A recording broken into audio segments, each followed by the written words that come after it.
Let's talk about this phone. Hai Gizmo Friends, balik lagi sama saya Pras dari Gizmologi. Ya, ini adalah penawaran terbaik dari Samsung di tahun 2021. Beberapa waktu lalu, Samsung sudah merilis dua perangkat foldable terbaru di 2021, yaitu Galaxy Z Flip 3 sama Galaxy Z Fold 3 5G ini. Ini adalah perangkat yang nggak bisa disamain sama smartphone flagship lainnya karena form factornya itu beda. Dimana kalau Flip itu mungkin lebih compact ya, karena dia lipatannya seperti ini. Kalau Fold ini seperti ini memang khusus untuk produktivitas atau multitasking.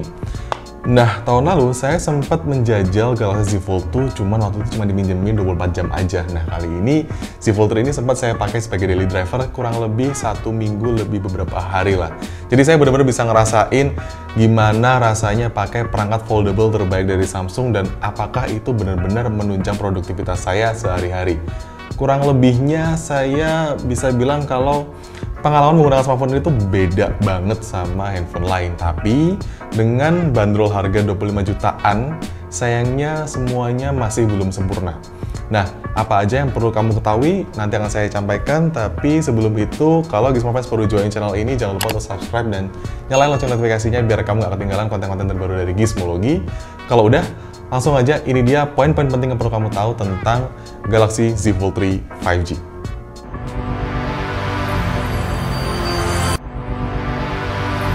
Gizmologi. Oke, biasanya kalau kita ngomongin perangkat foldable seperti ini, yang dikhawatirkan itu adalah daya tahannya atau mungkin ringkih atau enggak smartphone ini kalau dipakai sehari-hari seperti biasa. Mungkin itu terjadi di generasi pertama sama generasi kedua, tapi di Galaxy Z Fold 3 ini, rest assured Samsung bikin semuanya itu lebih aman. Contohnya, border atau frame ini sekarang pakai material Armor Aluminium. Armor Aluminium itu material khusus dari Samsung di mana aluminium biasa itu diperkuat dengan bahan-bahan lainnya. Juga ini adalah smartphone lipat pertama di dunia yang ada sertifikasi IPX8. Apa itu IPX8?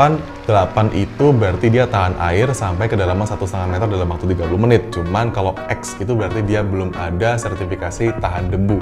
Jadi kalau kotor-kotor masih belum bisa, tapi kalau kena air tuh bisa. Nah, nggak cuma tahan air aja, ini juga diproteksi oleh Gorilla Glass Victus bagian depan sama belakang. Bahkan sensor kameranya ini dia pakai Gorilla Glass DX juga, jadi lebih bening dan lebih tahan lama. Semuanya itu supaya kamu nggak perlu khawatir pakai smartphone ini kayak pakai smartphone atau mungkin Android flagship lainnya. Saya pun pakai handphone ini sehari-hari tanpa case karena memang Samsung tidak menyediakan case dalam paket penjualannya. Dan saya pakai biasa, nggak terlalu jaga-jaga banget juga nggak serampangan banget ya. Jadi handphone saya taruh, terus juga di kantong itu jadi satu sama kunci-kunci atau TWS. Juga kadang kalau misalnya di cafe kita siang-siang beli es kopi, terus air dari gelas itu tuh kadang jalan gitu ya dari meja ke perangkat ini sampai kena hinge-nya. Terus juga sempat saya pakai hujan-hujan, bukan hujan-hujan banget tapi kayak gerimis gitu, saya pakai telepon. Semuanya aman dan saya lihat juga nggak ada baret sama sekali, padahal handphone ini sering kepentok karena desainnya gede, jadi kayak nggak sengaja aja kepentok. Cuman paling sudut-sudut screen protector di bagian depannya aja yang baret, tapi itu pelindungnya aja ya, bukan kacanya.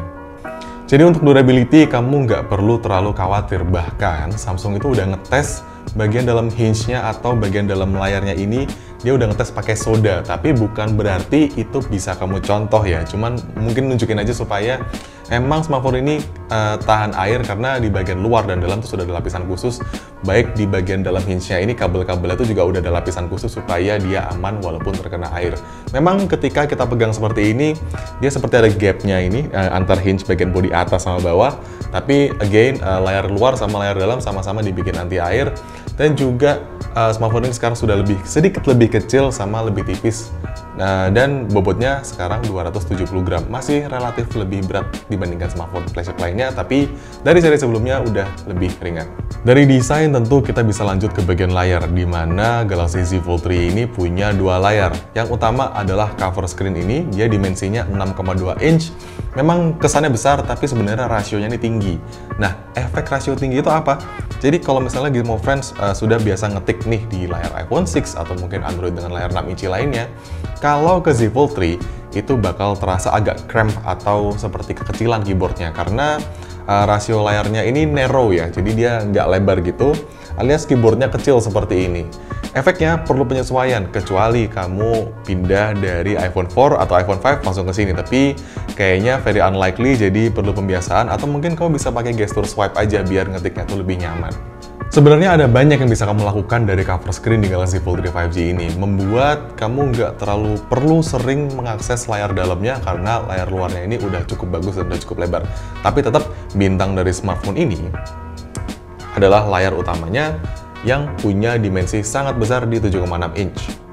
Nah, nggak cuma bagian layar luarnya aja, layar dalamnya ini juga punya refresh rate 120 Hz. Dan karena ini adalah layar fleksibel, Samsung perkuat ini dengan ultra thin glass sama screen protector terbaru. Jadi kalau misalnya seri sebelumnya itu pakai bahan yang berbeda, yang ini pakai bahan PET. PET itu kalau diterjemahkan, layarnya ini bakal lebih kuat, terus juga respon sentuhnya itu bakal lebih natural, sama dia sedikit kurang bekas sidik jari ya, jadi nggak terlalu cepat kotor, walaupun sebenarnya masih sih, jadi kadang kita perlu ngelap dikit-dikit supaya layarnya ini nggak kotor. Ada dua poin spesial yang perlu kamu tahu tentang layar dalamnya Z Fold 3 5G ini. Jadi yang pertama, dia sudah mendukung stylus S Pen, jadi ada digitizer-nya sekarang. Cuman buat kamu yang mungkin punya seri Galaxy Note sebelumnya atau Galaxy S21 Ultra, stylusnya ini tuh khusus ya. Jadi dia ada S Pen Fold Edition, itu memang untuk ini, sama S Pen Pro. Kalau S Pen Pro itu dimensinya sedikit lebih besar daripada Fold Edition, itu supaya bisa tersambung ke multi-device atau beberapa perangkat sekaligus. Dan sama seperti S21 Ultra, dia nggak ada penyimpanannya, jadi kamu perlu menyimpan stylus itu sendiri, atau kamu beli case-nya Galaxy Z Fold 3 5G ini, dan dia nanti akan ada slotnya gitu di sini, cuman handphonenya akan jadi jauh lebih besar. Kenapa begitu? Karena S Pen di Galaxy Z Fold 3 5G ini didesain khusus supaya tipnya itu bisa otomatis mundur sedikit ketika kita menekannya ke layar. Jadi dia nggak ngerusak layar fleksibel dari Galaxy Z Fold 3 ini. Dan yang spesial kedua adalah, saya nggak ngerti apakah kelihatan. Nah, ya, nggak kelihatan kalau ada kamera karena di layar utama Galaxy Z Fold 3 5G ini sistem kamera depannya sudah menggunakan teknologi Under Display Camera atau UDC. Berbeda dengan kamera punch hole, UDC itu sensor kamera itu seperti memang tersematkan di dalam layar, dan di depan sensor kamera itu ada pixel-pixel yang bisa seolah-olah menutup kamera tersebut. Jadi ketika lagi nggak digunakan itu seperti tersembunyi. Cuman saya agak sedikit menyayangkan, sebenarnya UDC itu memang baru-baru banget ya. Jadi kualitas kamera udah pasti nggak akan bisa sebagus kamera punch hole, dan juga di sini pixelnya itu masih belum terlalu tersembunyi, alias kalau misalnya di tampilan gelap itu masih kelihatan kameranya, dan kalau misalnya dilihat deket sih memang kelihatan seperti ada pixelated. Tapi ini dipilih oleh Samsung supaya ketika kita bermain game atau nonton konten hiburan nggak akan kedistraksi sama adanya kamera depan yang lagi nggak dipakai.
Nah, ini pakai kamera dari cover display-nya Galaxy Z Fold 3. Jadi cover display itu layar di bagian luar ya.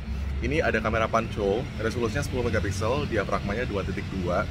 Dan totalnya di Galaxy Fold 3 ini ada 5 sensor. Jadi yang satu yang lagi saya lihat ini adalah kamera punch hole.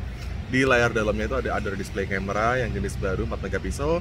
Sama di bagian bodi belakang itu ada 3 sensor 12 megapiksel yang saya bisa langsung pindah dari kamera depan. Seperti biasa Samsung flagship biasanya selagi ngerekam tuh dia bisa pindah sensor.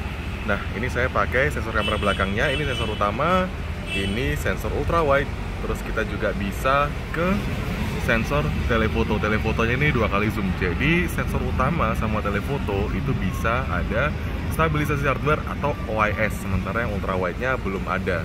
Dan ini kalau saya pakai digital zoom kita bisa memperbesar sampai 10x ya, 10 kali, dan dia ada fitur audio zoom, jadi mikrofonnya bakal ngikutin ke konten yang di zoom. Ya, jadi seperti ini hasilnya. Lumayan. Cuman yang saya notice adalah kalau pakai kamera under display-nya itu hasilnya memang halus banget. Seperti apa halusnya, seperti gimana, abis ini saya akan tampilkan sampel dari under display kameranya. Nah, ini pakai under display kamera 4 megapiksel dari Samsung Galaxy Z Fold 3 yang ada di layar bagian dalamnya ya.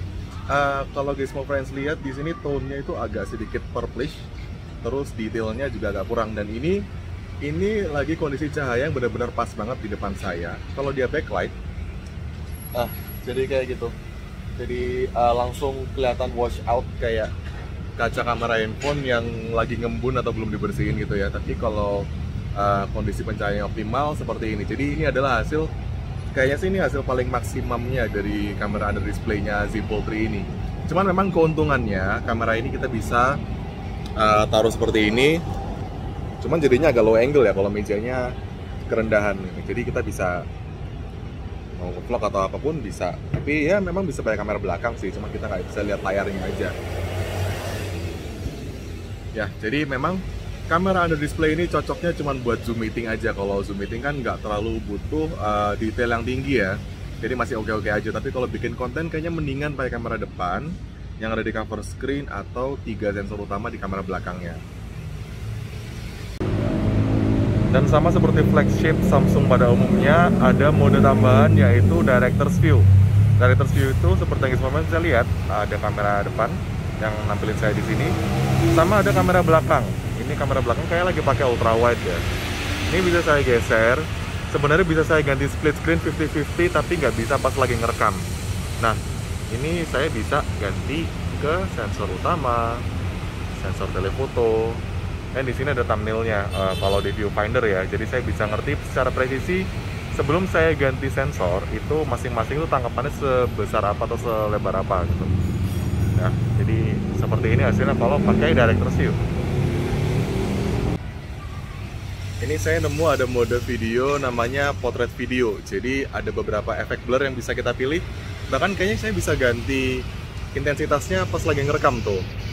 Ini seru juga sih, maksudnya mereka nggak kasih fitur ini tuh sebagai unggulan, tapi opsinya tuh menarik nih. Bahkan ada efek glitch kayak gini, dan lihat deh, efeknya tuh lancar, dan point of view video juga nggak ke-crop viewfindernya, jadi cukup lebar nih tangan saya, nggak perlu mundur-mundur banget dan lancar.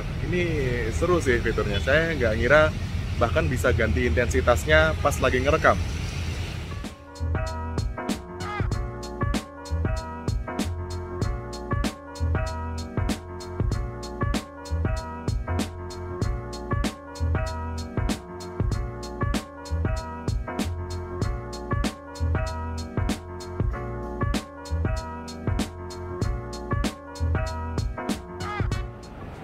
Nah, ini saya pakai kamera belakangnya Galaxy Z Fold 3, tapi pakai mode selfie dari cover screen.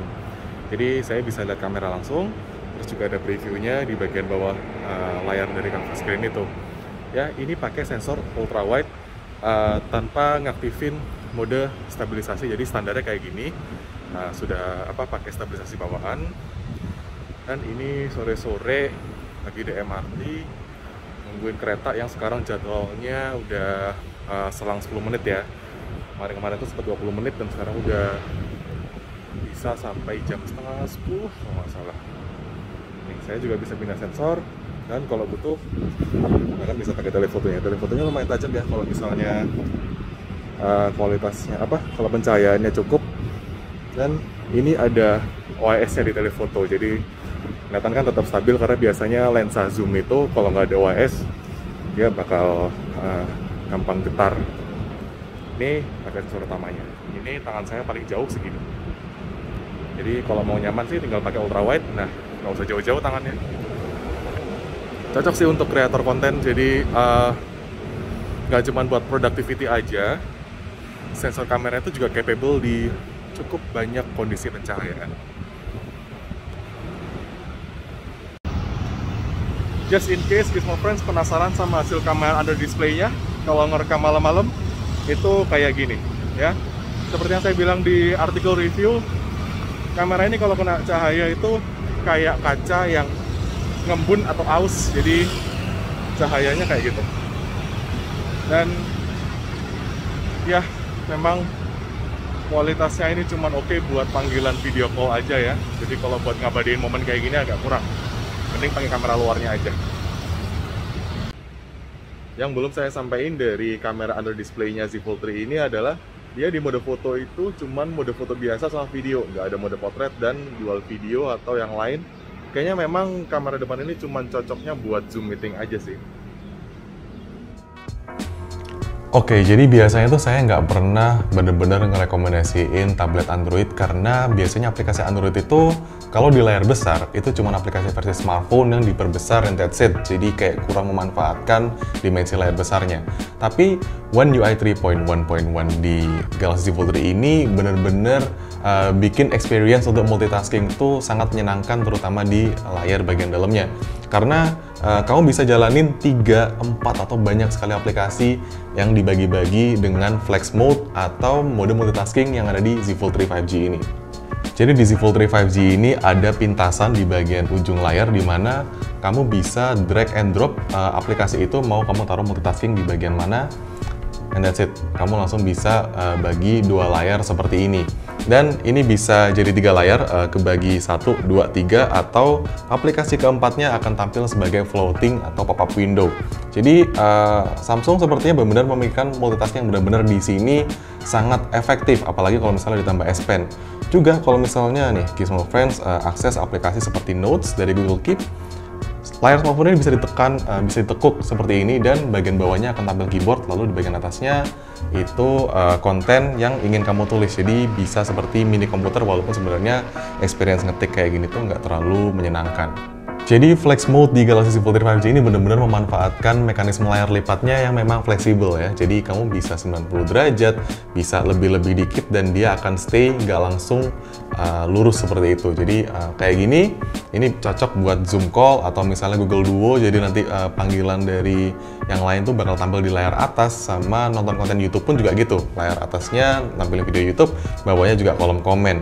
Nah, cuman sayangnya kamera under display kameranya kurang bagus ya. Jadi saya nggak sekali dapat komplain dari misalnya ketika saya lagi Zoom meeting terus nanya kenapa kameranya agak buram, karena memang kamera under display kamera di Z Fold 3 ini kadang seperti kamera yang kacanya aus ya. Jadi kalau misalnya ada harsh lighting, misalnya Gizmo Friends pakai pencahayaan tambahan yang benar-benar langsung dari belakang kamera, itu kayak agak bias gitu efeknya. Jadi itu sesuatu yang rasanya Gizmo Friends perlu tahu sebelum ingin menggunakan under display kamera di Z Fold 3 ini buat panggilan video.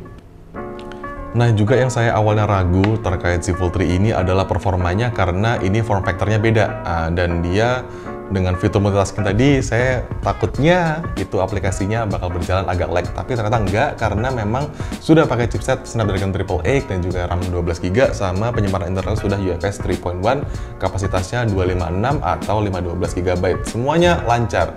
Kalau secara benchmark pakai Antutu memang nggak sekenceng AAA lainnya, karena sepertinya ada pembatasan khusus supaya smartphone ini nggak panas-panas banget. Nah, terkait panas, itu yang melebihi ekspektasi saya, karena smartphone ini kadang kalau misalnya dipakai buat Zoom meeting, pakai mobile data, itu sudah pasti panas bodi belakangnya.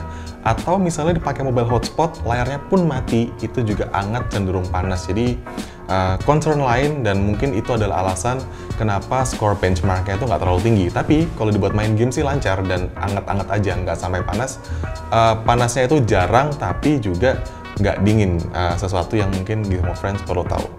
Dan yang paling menurut saya agak ganggu dari Z Fold 3 5G ini adalah baterainya. Baterainya itu kapasitasnya 4400 mAh untuk mentenagai layar besar yang ada di luar sama internal screen 7,6 inci ini.